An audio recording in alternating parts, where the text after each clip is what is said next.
ആദ്യമായി ഈശോയ്ക്കും പരിശുദ്ധ അമ്മയ്ക്കും ഞാൻ ഹൃദയം നിറഞ്ഞ് നന്ദി പറയുന്നു. ആദ്യമായി ഞാൻ ഉടമ്പടി എടുത്തത് എനിക്കെൻ്റെ അസുഖത്തിന് വേണ്ടിയാണ്. എൻ്റെ പേര് ബിന്ദു. ഞാൻ തൃശ്ശൂർ ജില്ലയിൽ നിന്ന് വരുന്നു. പിന്നെ ഉടമ്പടി എടുത്തതിൻ്റെ ഫലമായി ആദ്യത്തെ 5 ദിവസം കഴിഞ്ഞപ്പോൾ തന്നെ മാതാവിനെ സ്വപ്നം കണ്ടു. അത് കഴിഞ്ഞ് 15 ദിവസം ആകുമ്പോഴേക്ക് തന്നെ അമ്മ മാതാവ് എൻ്റെ അരികിൽ 2 നേരം സുഗന്ധാഭിഷേകം വന്നിട്ടുണ്ടായിരുന്നു. അത് കഴിഞ്ഞ് അസുഖം പകുതി മുക്കാലും മാറി. ഇപ്പോൾ തൈലം ഉപ്പും ഉപയോഗിച്ചതിൻ്റെ ഫലമായി എനിക്ക് ഒരുവിധ എല്ലാ കാര്യങ്ങളും വീട്ടിലത്തെ കാര്യങ്ങൾ ചെയ്യാൻ പറ്റുന്നുണ്ട്. അത് കഴിഞ്ഞ് ഞാൻ ഈശോയെ സ്വപ്നം കണ്ടു. ഈശോ ഞാൻ ഉപവാസം എടുത്ത 2 ദിവസം കഴിഞ്ഞപ്പോഴാണ് സ്വപ്നം കണ്ടത്.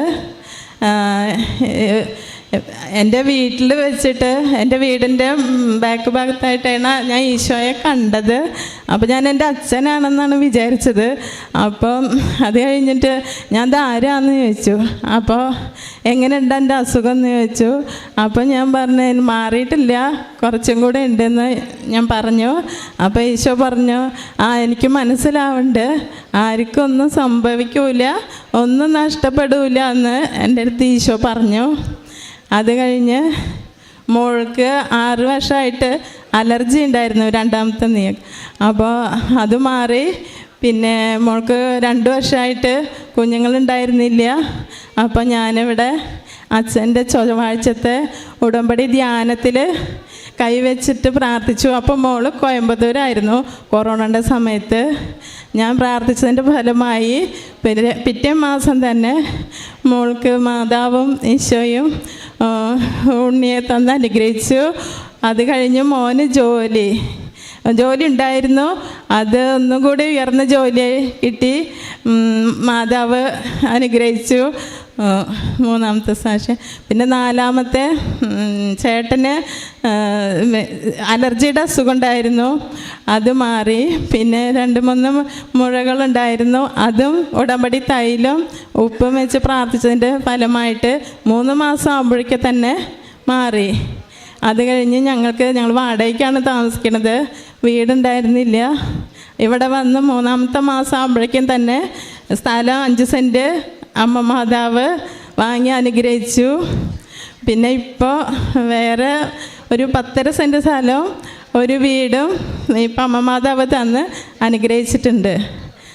അതുകൂടാതെ പിന്നെ ഒരു നിയോഗം മാത്രമാണ് എനിക്ക് സാധിക്കാതിരുന്നിട്ടുള്ളത്.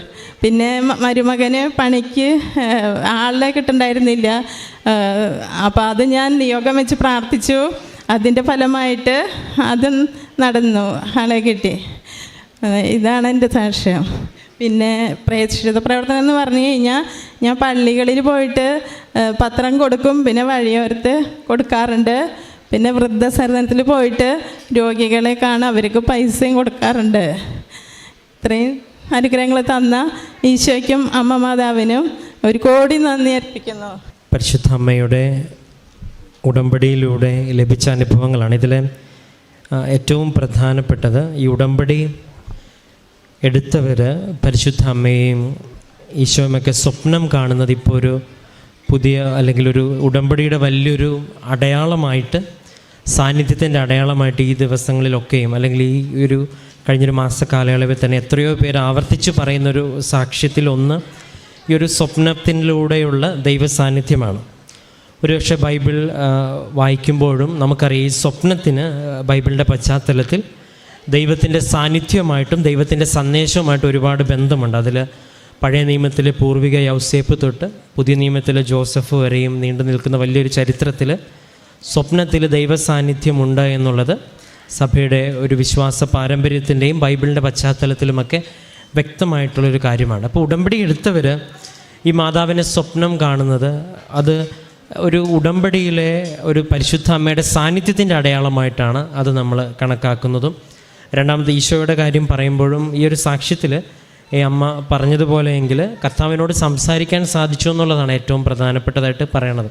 അതായത് രോഗം പകുതിയോ മാറിയുള്ളൂ, കുഴപ്പമില്ല, മാറിക്കോളും.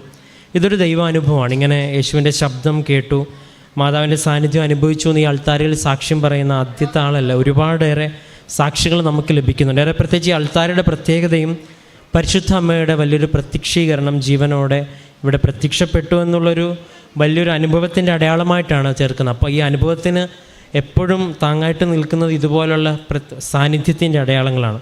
പിന്നീട് ഇവിടെ എണ്ണി പറഞ്ഞ ഓരോ കാര്യങ്ങളിലും ഉടമ്പടിയിലെ വസ്തുക്കളും ഉടമ്പടിയിലെ ആരാധനയും ഒക്കെ കാരണമായിട്ടുണ്ടെന്നുള്ളതാണ്.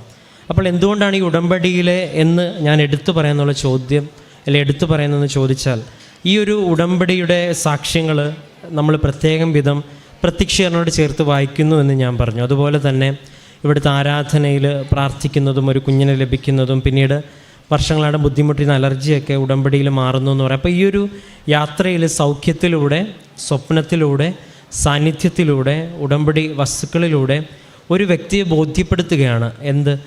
ഈശോയുടെ വലിയൊരു ശക്തിയുടെയും നാമത്തിൻ്റെ മഹത്വവും, രണ്ടാമത്തത് ഈ പരിശുദ്ധ അമ്മയുടെ സാന്നിധ്യം ഉണ്ടെന്നുള്ളത്. അത് വ്യക്തിയാനുഭവത്തിൽ നടക്കുന്നത് അവർ ചുരുങ്ങിയ വാക്കുകളിൽ പറയാൻ പറ്റുന്ന രീതിയിൽ അവർ നമ്മളുടെ മുമ്പിൽ സാക്ഷ്യമായിട്ട് പറയുകയാണ്.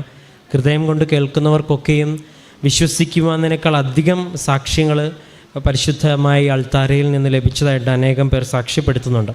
വ്യക്തമായിട്ട് ചെയ്ത കാര്യങ്ങളും പറയുന്നുണ്ട്. അപ്പം ഉടമ്പടി എടുത്ത് 15-ാം ദിവസം തൊട്ട് ഒരു സാന്നിധ്യം അനുഭവിച്ചു എന്നാണ് ഈ സാക്ഷ്യത്തിൽ പറയുന്നത്. അപ്പം ഇത് നമുക്കെല്ലാവർക്കും ഒരു പ്രചോദനമാകട്ടെ. ഒപ്പം ഇനിയും ഉടമ്പടി ജീവിതം മുന്നോട്ട് കൊണ്ടുപോകുമ്പോൾ ഇനിയും അമ്മയുടെ വലിയ സാന്നിധ്യം ഇനി അനുഭവിക്കുവാനായിട്ട് ഈ മകൾക്കും കുടുംബത്തിനും സാധിക്കട്ടെ എന്ന് പ്രാർത്ഥിക്കുന്നു.